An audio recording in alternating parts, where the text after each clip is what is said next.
When you're a creative director, you're responsible for people's jobs, for people's livelihood. People are looking to you to create trends. So you don't give yourself the choice of having writer's block, or creator's block. You get inspired. You're like off of it and you're not really feeling it. Sometimes, ask my girl, sometimes I just have to walk away from something for a day. But part of being in the business is going back the next day and having new ideas and being creative again and bringing back things to the table. And sometimes, I'll pick other people's brains. Like, I'll go in. We were looking for like a new silhouette in jersey skirts a couple weeks back. And I did a design room challenge. I just felt like it might be just a fun way to re-energize. I definitely had no more ideas. So I was like, okay guys, everybody goes home with 2 yards of fabric, a zipper, elastic, come back with something. And I got like, because it gets people excited. You need your TV show for that one. It should have been a TV show. Yeah. But it's not even about winning. Like they were at that point, it was just about going home and just being collaborative. I think that when you have block, knowing that you have other people that you can collaborate with that understand the aesthetic always helps kind of get you back on. Excellent. Any more questions? Crystal. You're going to have to run, Christiana. All the way on the other side. How do you think social media has really changed your interaction with the consumers? With Facebook and Instagram, it makes it at their fingertips. How has that changed? It's really changed everything. I think understanding social media is a huge part of understanding our business today, and I think that a lot of the companies that are stagnant and a lot of the companies that aren't getting with it with social media are missing out on a huge customer. I feel like our shoppers today are people who grew up with computers, are people who are comfortable with telling you where they're at every moment of their life. I mean, if you look at Twitter, if you look at Instagram, privacy is like non-existent. And so that transparency as a creative director is something to pull from all the time. It's something that you can constantly get like inspired from. But it's also amazing to create the dialogue, just like we're doing right now. I mean, I think that creating a dialogue with your customer educates you, and as you're continuing to educate yourself, you're continuing to expand your business. You're understanding your demographic, you're understanding the needs. I can tell you when I was designing a line a few seasons back, and I really wanted to test out the midi length. And traditionally in the market, it hasn't been a good length because girls either want to be sexy or they don't. And the midi was like, is it old? Is it like a grandma? Like, how do you do it? How does she wear it? And it was like, social media was like the easiest way to see if it would succeed or not. Like, I was tracking bloggers. I was checking what was going on. You can ask the question to your consumers, which is something you couldn't do before. You could say, midis, hot or not? Like, everybody, give me your answer. You can get 500 likes on a picture of the midi, and you know that there's a buzz. Usually you can take a temperature. You can take the emotional temperature of your customer at any time, and that's a huge asset to a creative director. People used to spend hundreds of thousands of dollars on focus groups to find out just that. And the true successes came from true retailers. Like back in the day when my dad, I used to be like a little brat running through his retail stores.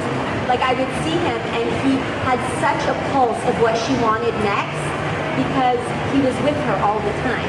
He was in the store creating. So he was in the store, and everyone's like, do you have a baby doll dress or whatever? And I'd see him go make a baby doll dress and change it up, and then see it on the girl in the store and realize it didn't fit as well as it did. You had to be in the store.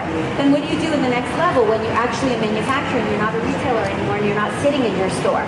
So today it's such a different thing. Like I can get a read on what girls are liking, and you can tell if she's rolling up the sleeve on something in every photograph. You made that sleeve way too long.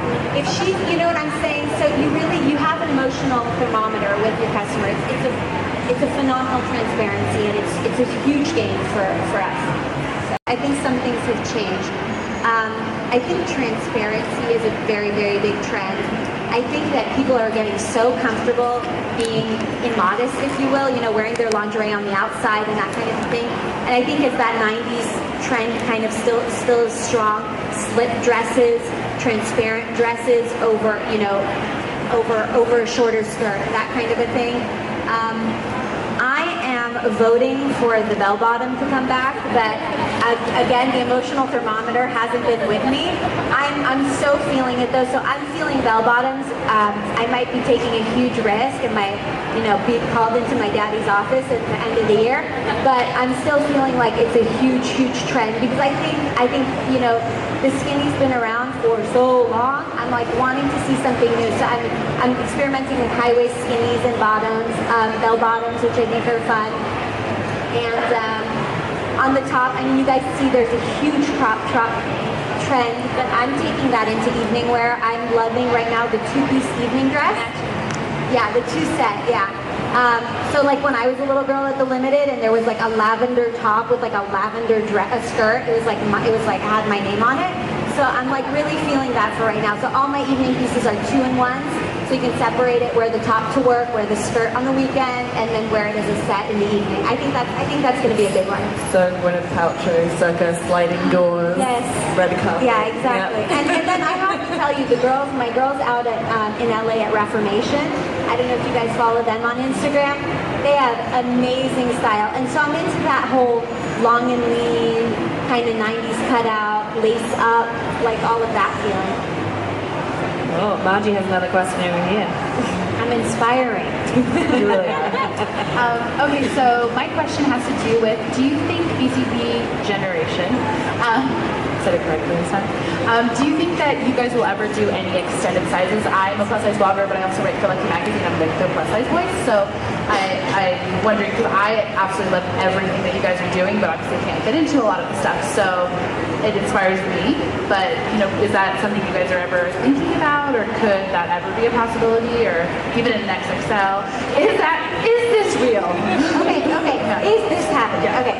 So that's actually a really good question, and I'll use you as a great example. I think that when you get into plus sizes, a couple things happen. One, you lose a lot of the people who want to do the true fashion.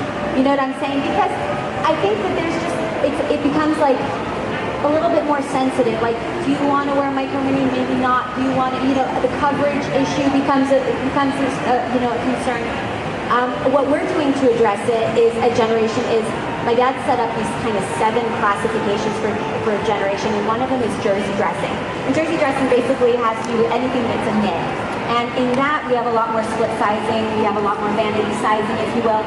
So like, for example, our jersey maxi skirts, our jersey tops, kind of, those great make a wider reach. But when it comes down to like a very, very fitted cocktail dress, and you're already offering 7 sizes or 10 sizes, it's just for us, and I think for us, maybe not. Like I would say certain classifications we do, and then certain classifications we don't. I tried vanity sizing in denim last season, and nobody buys it. So I was there. I offered 2 more sizes than the rest of my competition, and it didn't pick up. So this season we're not continuing. Because you weren't buying 8,000 pairs of 31 and 32. So as long as we see like a need for it, we always address the need. But if really it doesn't reflect in sales, it's not.